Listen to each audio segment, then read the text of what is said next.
നിലവാരമില്ലാത്തവർക്കേ അതിന് കഴിയും. നടന്ന കാര്യങ്ങൾ സത്യസന്ധമായി പറഞ്ഞ അതെങ്ങനെ മോശമാവും? അതെങ്ങനെ നിലവാരമില്ലായ്മയാവും? എനിക്ക് ആരെക്കുറിച്ചും കള്ളം പറയേണ്ട കാര്യമില്ല. നിന്നെ ഇഷ്ടം കിട്ടാതെ നിന്നെ എനിക്ക് നഷ്ടപ്പെട്ടു പോകുമായിരുന്നു. എന്നിട്ട് ഇപ്പോഴോ?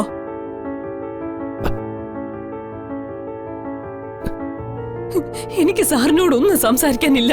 ദയവ് ചെയ്തൊന്ന് പോയി തരുമോ? ചിന്നു, നീ എന്റെ മനസ്സൊന്ന് മനസ്സിലാക്ക്. മനസ്സിലാക്കിയെടുത്തോളം മതി. പ്ലീസ് ഒന്ന് പോയി തരുമോ?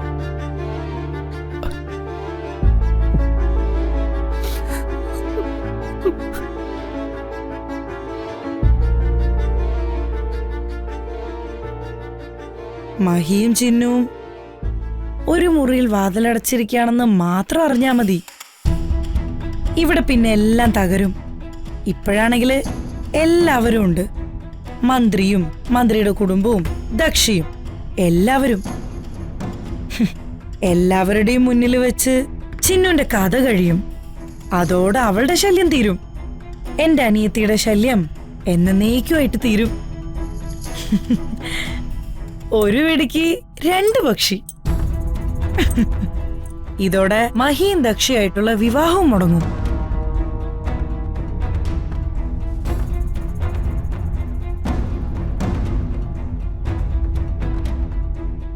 ഇതുവരെയുള്ള കാര്യങ്ങളെല്ലാം വളരെ ഭംഗിയായിട്ട് നടന്നു. ഇനി നമുക്ക് മഹിയുടെയും ദക്ഷയുടെയും വിവാഹം അതും വളരെ ആർഭാടപൂർവ്വം നടത്തണം. അത് എന്ന് വേണം, എങ്ങനെ വേണമെന്നുള്ളതാണ് ഇനി നമ്മൾ തീരുമാനിക്കേണ്ടത്. ശുഭസ്യ ശീഘ്രം എന്നാണല്ലോ പ്രമാണം.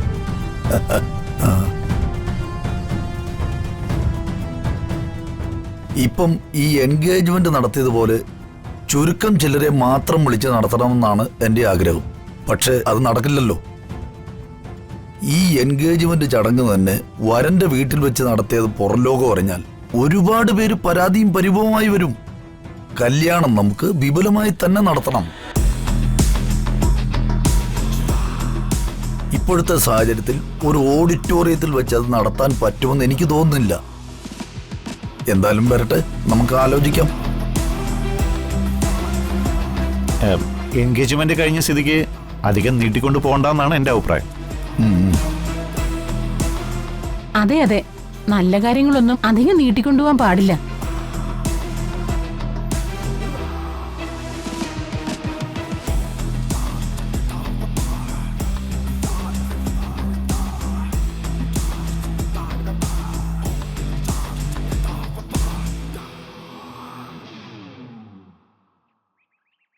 ഇവിടെ ദക്ഷയുടെയും മഹിയുടെയും കല്യാണത്തിനെ കുറിച്ചാണോ ചർച്ച? പിന്നെന്താ, സാറുള്ളതുകൊണ്ട് ക്യാബിനറ്റ് മീറ്റിംഗ് ആണെന്ന് കരുതിയോ? മഹിയുടെയും ദക്ഷയുടെയും എൻഗേജ്മെന്റ് കഴിഞ്ഞ സ്ഥിതിക്ക് ഇനി അവരുടെ കല്യാണത്തെക്കുറിച്ചല്ലേ നമ്മൾ ചർച്ച ചെയ്യേണ്ടത്? നിങ്ങൾ ഈ കല്യാണം എങ്ങനെ നടത്തണമെന്ന് പ്ലാൻ ചെയ്യുമ്പോ ഇതെങ്ങനെ മുടക്കണമെന്ന് ഈ വീട്ടിലുള്ള മറ്റൊരാൾ ഇതേ പ്ലാൻ ചെയ്യാ. കല്യാണം മുടക്കാനോ? ഏതു ദ്രോഹിയാ ഇങ്ങനൊരു പ്ലാൻ ചെയ്യുന്നത്? ഈ കല്യാണം മുടക്കാൻ പ്ലാൻ ചെയ്താൽ അവരെ പിന്നെ ഞാനിവിടെ വച്ചേക്കില്ല. അങ്ങനെ ഒരാൾ ഇവിടെ പദ്ധതി ഇടുന്നുണ്ടെങ്കിൽ അതാരാണെന്ന് അമ്മയ്ക്ക് അറിയാലോ.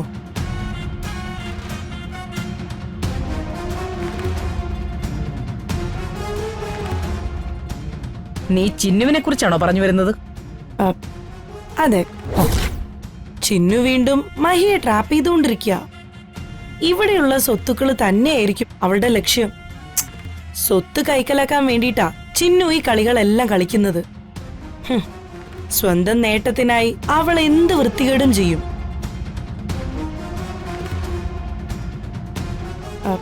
ദേ, ഇപ്പൊ തന്നെ എന്തെങ്കിലും ചെയ്തില്ലെങ്കിലേ പിന്നെ കാര്യങ്ങളെല്ലാം കൈവിട്ടു പോവും.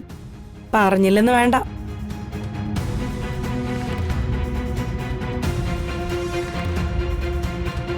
രണ്ടിനെയും ഞാൻ എന്റെ റൂമിൽ ഇതേ പൂട്ടിയിട്ടിരിക്കുക.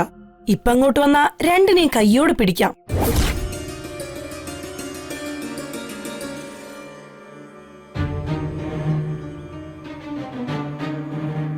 എങ്കിൽ ഇന്ന് അവളുടെ അവസാനമായിരിക്കും.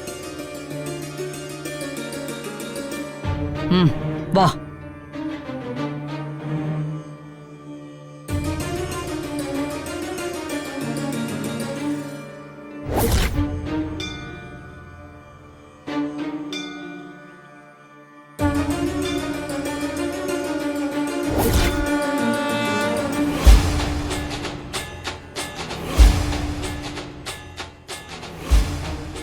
ചിന്നു, നീ എന്റെ അവസ്ഥയൊന്ന് മനസ്സിലാക്കാൻ ശ്രമിക്കേ. ഞാനാണെങ്കിൽ ഈ വീട്ടിലെ പട്ടാളച്ചട്ടിൽ ശ്വാസം മുട്ടി കഴിഞ്ഞോണ്ടിരുന്നപ്പോഴാണ് നിന്നെ കണ്ടത്. നിന്നെ പോലെ ഒരു നല്ല പെൺകുട്ടിയെ കണ്ടപ്പോൾ, നിന്നെ പരിചയപ്പെട്ടപ്പോൾ എനിക്ക് നിന്നോടൊരു ഇഷ്ടം തോന്നി. പലപ്പോഴും നിന്റെ പെരുമാറ്റത്തിൽ എൻ്റെ അമ്മ രമാദേവിയോട് ഒരുതരം വെറുപ്പുണ്ടെന്ന് മനസ്സിലാക്കിയപ്പോൾ ആ രമാദേവിയുടെ മകനാണ് ഞാനെന്ന് അറിഞ്ഞ നീ എന്നിൽ നിന്ന് അകലെന്ന് ഞാൻ ഭയന്നു. ഒന്നിന്റെ പേരിൽ നിന്നെ നഷ്ടപ്പെടുത്താൻ ഞാൻ തയ്യാറല്ലായിരുന്നു. നിന്നെ ആദ്യമായി കണ്ടപ്പോ തന്നെ എനിക്ക് അത്രയ്ക്ക് ഇഷ്ടമായിരുന്നു. അന്ന് ഞാൻ രമാദേവിയുടെ മകനാണെന്ന് അറിഞ്ഞിരുന്നെങ്കിൽ നീ എന്നോട് സംസാരിക്കുമായിരുന്നോ? ഇതുവരെ ഇടപെടുകയതുപോലെ എന്നോട് ഇടപെടുമായിരുന്നോ?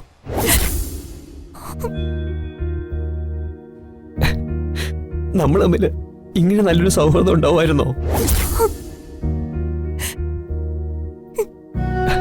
ഒരിക്കലില്ല. ഞാൻ ഡ്രൈവറാണെന്ന ധാരണയില്ല നീ എന്നോട് അടുത്തതും എന്നോട് സൗഹൃദമായതും. നമ്മൾ പരസ്പരം മനസ്സ് കണ്ടവരല്ലേ ചിന്നു. അതിൻ്റെ ഇടയിൽ ഒരു ചെറിയ കള്ളം, അതും നല്ല ഉദ്ദേശത്തോടെ മാത്രം പറഞ്ഞൊരു കള്ളം. അതിന്റെ പേരിൽ നീ എന്നെ വെറുക്കാമോ?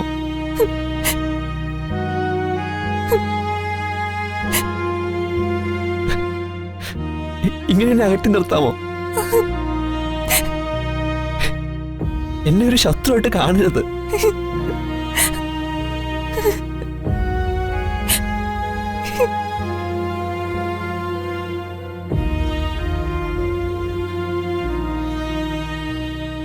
രമേ നിക്കേ, എനിക്കൊരു കാര്യം പറയാനുണ്ട്.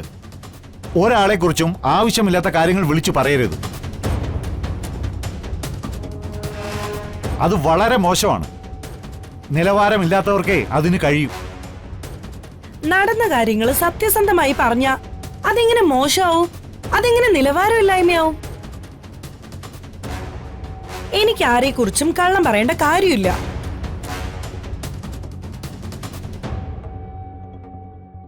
അതും പ്രത്യേകിച്ച് ഈ വീട്ടിലെ മൂത്ത മരുമകളായ എനിക്ക്.